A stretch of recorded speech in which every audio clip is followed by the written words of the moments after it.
Good morning, ladies and gentlemen. It's a great pleasure to be here. Could I acknowledge, in particular, my former friend, my former colleague, but continuing as a friend, even though I'm not allowed as a former minister for 18 months to even talk to any of my colleagues. I'm nearly out of the monastery, though. I've got about 4 months to go. But Matt's a guy with a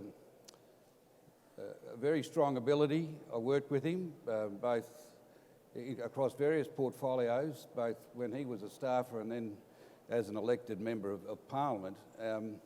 He's got a lot to offer. He's just a good man, a strong intellect and very personable, and he's got a strong commitment to the North. So he's someone that I think you can look to the future for a long time to help you do what you're looking to do in making further prosperity in the North.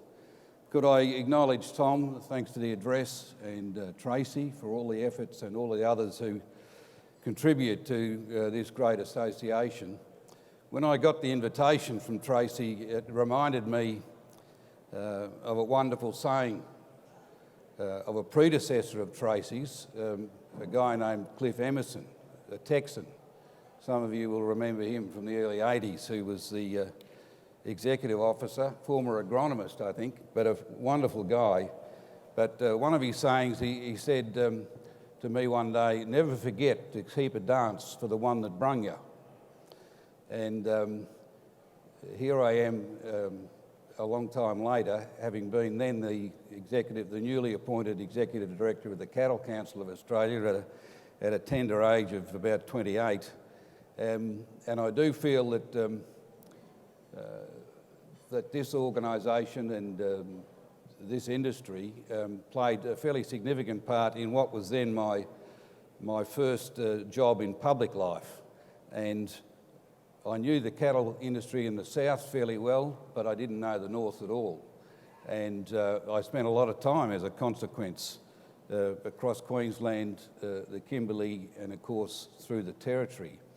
And it was a time when I learned a lot about cattle. It is a different industry in the north, and you have to, if you're going to represent it nationally, you have to know the north and the south and the key differences. But it also, I learned a lot about cattle, but I also learned a lot about life in those few years, and things such as the Mudgeonbury dispute in Kakadu National Park, where we all took on the AMIU, and in fact it was the first time a union had ever had damages awarded against them. There were 27 court cases over 4 years. A $10 billion fighting fund was raised, and it broke the union. The cost and the $2 million of damages sent them bankrupt, and it sent a big message, and it taught me a lot about precedent and a lot about the capacity for the average person, if we do stick together, that you can take on the forces of evil as they were, the AMIU in those days. So it was a great starting point for me, and I feel that I owe a lot to many of you and your predecessors, and just the association and the appreciation that I developed in those times. And as Matt said, I've spent a lot of time in the Parliament the last 6, 8, 10 years trying to ensure that there is a recognition of the enormous potential that still exists across the north. It is the tropics. We've got the biggest landmass of any country in the tropics. In Australia, the top 45% of Australia is in the tropics, yet we've got 1 million people here, and there's so much as 17 million hectares of arable soil. That's as big as Cambodia. 60% of all the water that falls in Australia falls in the north. If you go around the globe in the tropics, 40% of the world's population is in the tropics. They expect by 2050, 50% of the world's population will be in the tropics. They expect by 2050, 60% of the world's middle class will be in the tropics, and 60% of the world's children will be in the tropics. and we've got the biggest landmass of any country in the tropics. We're one of only 3 developed countries in the world in the tropics, with Singapore and Taiwan. So you can see the opportunity, not just for food and agriculture, which is enormous, but also tropical health and medical research. Anything tropical. There is a tropical dimension to architecture, to design, to water management, to you name it, there's a tropical dimension.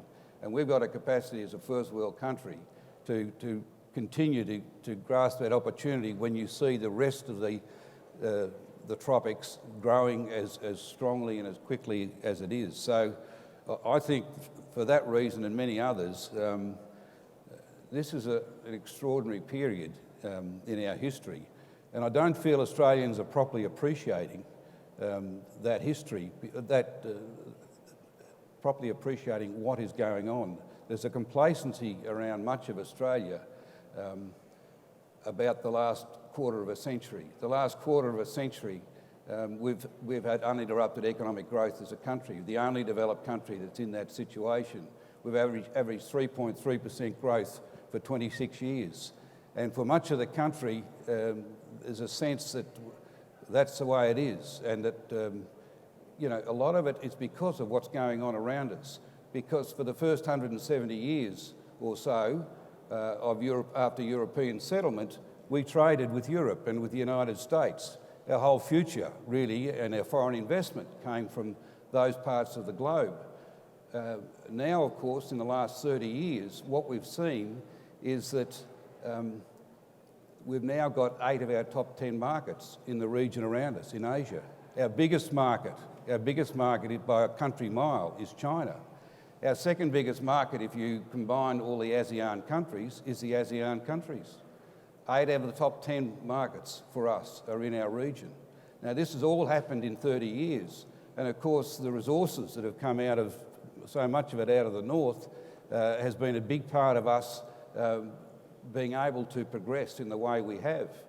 Agriculture's position in the last 5 or so years of that has been also a remarkable thing. What we're seeing is that countries like Europe and the United States, which are 12,000 miles away, were the cornerstone of our development for 170 years. Now, the cornerstone of our future is in our backyard, is in our same time zone. All of these things are an enormous advantage to us, and we've got to recognise as a country, as a people, just where the future lies, just what is taking place. There's very little connection. Whilst we're trading massively with the region, we've hardly got a cent invested in these countries in the region. Out of trading, you don't develop linkages and mutual respect and understanding of different cultures and all the rest.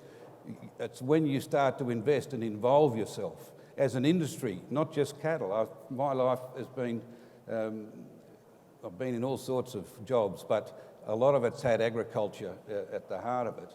And from my experience, we've spent decades, if not 200 years, talking about supply issues. And they're very important, the sustainability and all these issues, very important issues, but also the demand side. We've always thought we couldn't influence demand. Well, I'm telling you, my observation now is we can and we must. And that is where we are going to really lock in so much of the potential. But it means getting to know where the demand, the people who are driving that demand in the regions around us, having relationships, friendships, linkages, understanding, knowing the cultural differences, appreciating the differences, appreciating the way in which they do business compared to the way we do. But we all do things differently. But we need to have that mutual respect is really at the bottom of it. And I'll come back to that in a few minutes. We are witnessing an economic miracle that's been going on in the last 20 or 30 years across the region. If you see with India and China, for instance, they are both re-emerging, not emerging as developed countries, they're re-emerging. If you look at history, the last 18 of the last 20 centuries, China and India were shared part of the world's centre of economic and political gravity. They shared it sometimes with the Turks and with the Romans, but for 18 of the last 20 centuries, they were the top 2 countries in the globe, not the region, in the globe. And now they are, we know what's happened the last 200 years. They missed the Industrial Revolution for all sorts of reasons. But now we know what's going on. In my view, we're seeing in the region, 70% of the world's growth is being driven out of the region. At the moment, 30 or 40% of that's coming solely out of China. Progressively, you'll see other countries take up even more and more of that driving force. But I think for the rest of this century, what we're going to witness is this region driving most of the world's growth for the rest of this century. And in the course of that, we will see not only China but India re-emerge and share global power with the United States on this occasion. And that process is also going to be very important. We're a small country and we're not a threat to anybody, but we've got to play a part in ensuring that evolution of power and influence that normally comes to a country that is as big as the United States. As that happens, we've got to try and ensure that we don't have the tensions. We have peace and stability, and you can play a part in that. You're a big industry, and when things are happening, look what happened with the live cattle job just a few years ago. You know, a bunch of people who organised themselves and sent tens of thousands of emails to the Labor Party in Canberra resulted in a sector being turned off, and it resulted in so many hundreds of people so badly affected across the north. People took their own lives. We saw prosperity turned on its head with a crass and uninformed and misinformed political action by a government. You know, these things have to be, you can influence these things, and we've got to, as countries grow in terms of influence with India and China, we have to make sure it's not like, to me at the moment, it's a bit like bulls in a paddock. They're all, you know, the young bulls looking at the old bull, or the emerging bulls looking at the old bull, and the old bulls having a really big look at the emerging ones.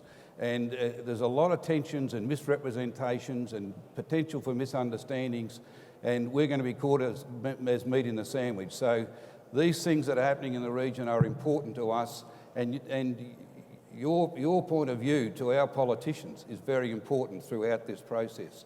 We just need common sense, and the more you know the countries that are now going to be a big part of your future in terms of demand, the more you know and have got linkages and all the rest, the more that process is less likely to run off the rails. So I do feel that there's an enormous opportunity that's ahead of us. Things have been very good in the agricultural sector for about 3 minutes, right? And in the context of the last 50 years.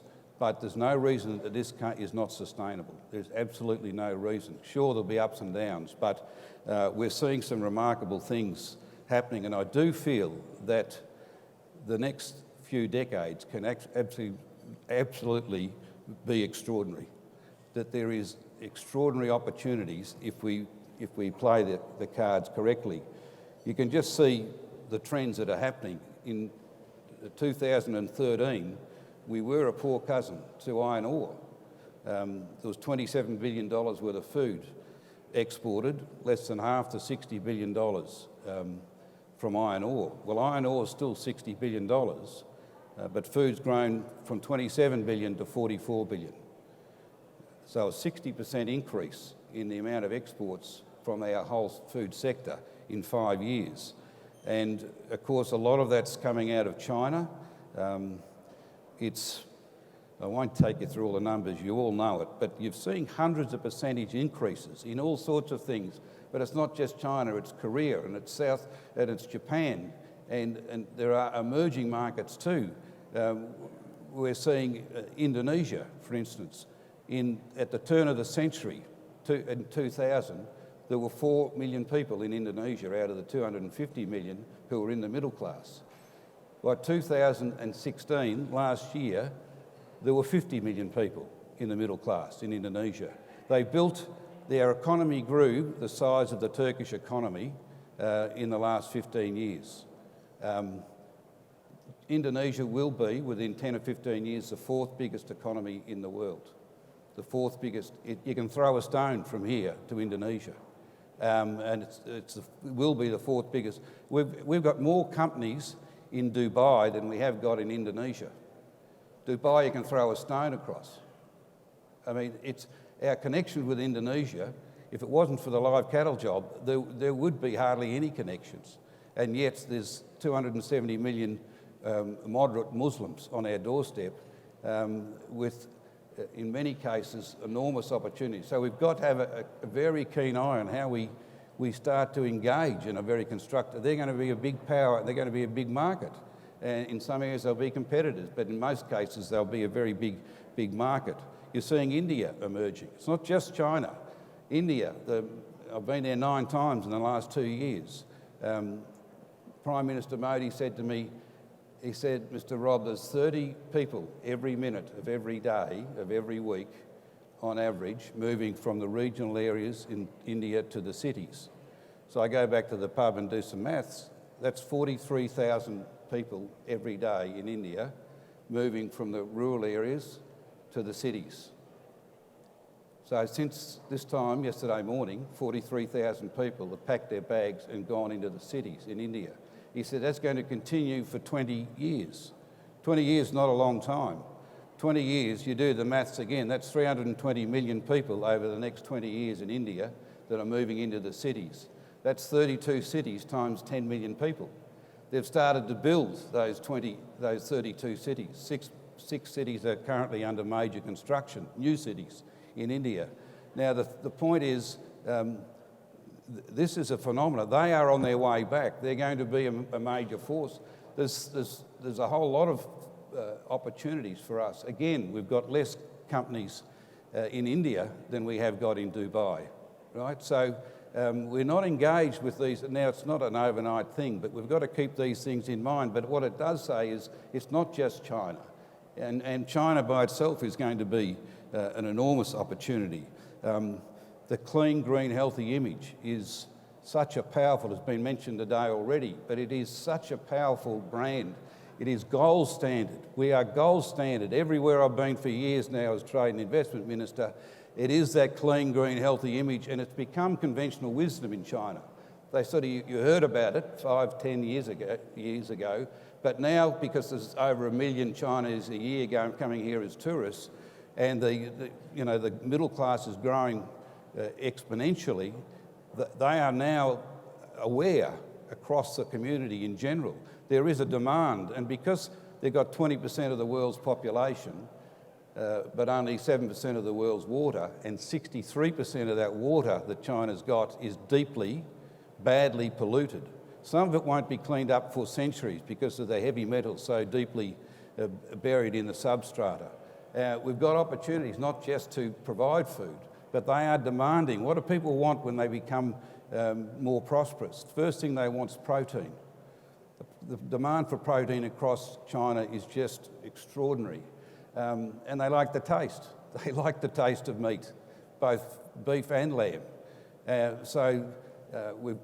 But we've got to protect the brand because they could get it from Brazil or they could get it from other countries, but they want the clean, green, healthy brand and product that we've got, and it's very important so to maintain that. But secondly,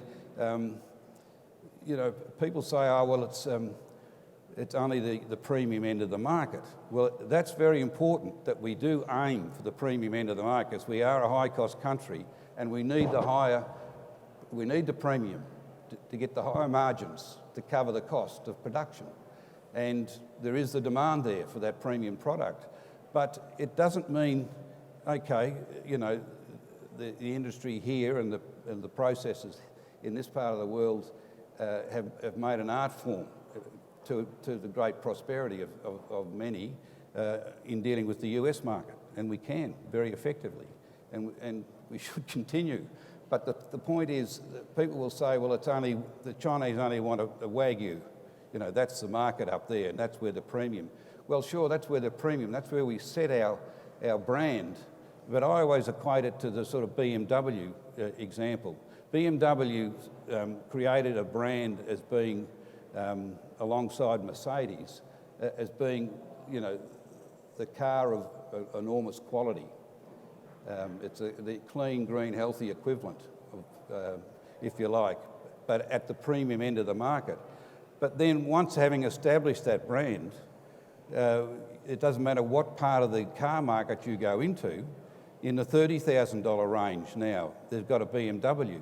But people think that BMW in the $30,000 range is superior to all the other models because that is their brand strength. And I tell you, once you've established a brand, it's very hard to change. It's hard to establish it and it's hard to change it. So I do feel that people shouldn't obsess about, they want to be at the premium end of every quality and every type of the beef market chain.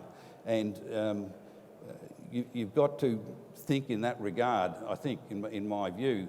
But we've got to develop and think more about the demand side. It is the relationships. Like everyone thinks, it doesn't matter how much we push up there, and we're dominating the market in China. Well, I spent time recently with some of the supermarket chains. There's 1 million supermarket outlets in China. It's dominated by 4 big groups. One's got 600,000 outlets. They've all got cross-shareholdings. They're state-owned enterprises. They've got a social contract that they have to deliver to make sure that everyone's happy in the country. The government keeps a very keen eye on this because it means if people aren't happy, they get insurrections. And if you look at Chinese history, they mightn't go to the polling booth, but they have insurrections. That's their means of changing government. And so there's a paranoia, there's an obsession about that social contract. So all of these supermarkets, but there's 4 big ones, they've all got cross-shareholding. To try and go in there and compete, it's like trying to come into Australia and compete with the big 4 banks. No one's been successful. None of the big banks around the world. It's the same thing. But I've been dealing with them because there's 1.3 million Chinese who use them. Now, they might be using JD.com and Alibaba, and we're selling a lot of stuff, and that's a wonderful thing because it's introducing our brand, an Australian product, to so many markets. But the point is that those million outlets, I went to one recently, they've got 220,000 stores. They're one of the smaller ones. And we got talking, and he wanted to buy farms down here. And I said, what do you want to do that for? And he said, well, want guarantee of supply. I said, you buy a property down here, 20 years' time, you still won't know what you're really doing on the place. And secondly, it's not going to touch the sides in terms of your shelves. You need, there's other models we can help you with to get reliability of supply. And it involves us getting involved in that whole value supply chain, I think. But the point was that I said to him, how much is Australian product on the shelf, on your shelf? He said, I don't know. He came back to me 4 weeks later and he said they couldn't find any Australian product, no honey, no jam, no beef, no nothing on 220,000 of their outlets. He said there might be some coming through the grey market in Vietnam, but that aside, there is none on our shelves. There's so much potential, and it's a matter of getting relationships with all of these players in these markets. And I think there's a huge opportunity to, over time, build the relationships, get them to have skin in the game, not necessarily owning properties down here, but having joint ventures where we are connecting from paddock to plate with the players, and everyone's got skin in the game, and it's developing those joint ventures and getting the right partnerships and developing the relationships and the mutual trust and the respect that you should have in any sort of business relationship. These are the sorts of opportunities for the future, and it's different than just giving it to a trader. to go and flog it off at the best price they can get. And that's where we've got to have the sophistication where we can extract the real value that you bring to your product, because it's now being recognised in our major markets in the region, and it will for a long time. The Chinese, they're taking up more and more good land to house people.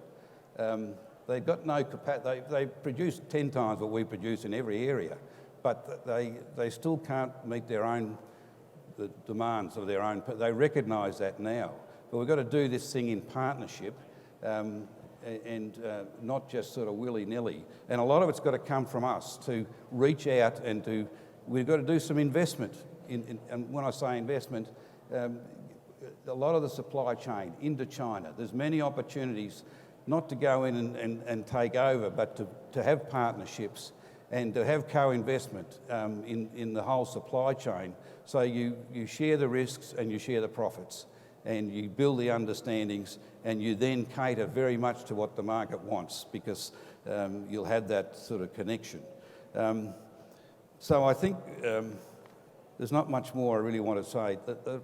The future, it can be absolutely spectacular for the next 10, 20, 30, 40 years. There is so much happening, so much happening. We've got to work at it, we've got to position it, we've got to make sure we protect that brand, we've got to use technology. The production capacity in this country, we could double everything we do, and in many cases, especially with horticulture, we have multiples of production. We can't afford it though. Foreign investment has built this country. Ever since the European settlement, we've never had enough people in Australia to save the sort of amount of monies, the amount of money that is necessary to develop the existing opportunities. At every stage of our development over the last 200 years, we've never had enough people to save the money that's necessary to capitalise on the opportunities that exist. And that is as true today as it ever was. We've got thin capital markets. We need foreign capital. You need to have this fight with the government. You need to make sure that people are not blind to the benefits that we've achieved over 200 years from capital from many countries. They can't take the farms away. I've never seen in my lifetime a farm leave Australia. Okay, but we can have relationships. We can have relationships where we feel secure about the ownership and the production capability, but we need the capital. And the North in particular needs the capital. I'm involved with the Sea Farms operation. It's a $2 billion project. So far it's all Australian initiative, all Australian technology. We've got the EIS. We're a week or two away from the Indigenous agreement. And then we're after the capital. It's a $2 billion project. It's not going to... What super fund would give it here? Super funds have got all their money in blue chips stocks in the United States. I went to Germany a couple of years ago in the course of my job, and I arrived there and I said to my team, how much money has Germany got invested in Australia? They said 11 billion. I thought, oh, that's not too bad. I said, how much have we got invested in Germany? I said 49 billion. 49 billion from Australia. It's our super funds investing in blue chip stocks in other countries around the world. We've got 600 billion invested in the United States in blue chip stocks. All of that money, some of that money could be here, but it's not. We've got $3 trillion in super funds, but hardly a cent of it's coming into agriculture. And yet the opportunities are now here with the technology that's around, and we could double the production of everything. And, you know, that Sea Farms operation, we get that away, that's 120,000 tonnes of tiger prawns a year going into the region. By far the biggest tiger prawn farm in the world. It won't touch the sides in terms of the protein demand. These are the sorts of things that are capable up here. You know, so much water, so much land, so much technology, but it's going to take a lot of money. Foreign investment has always been the backstop, the developer. And look at what we've done as a country. Amazing for the number of people. But we need it, if we are to capitalise on the opportunity and not be run past by other countries around the world, we need to maintain and keep the doors open to foreign investment, sensibly done, in the national interest, but we need the foreign investment. So again, don't let others dictate to you because of their concerns or their prejudices. If you've got a view about these things, you just make sure it's heard.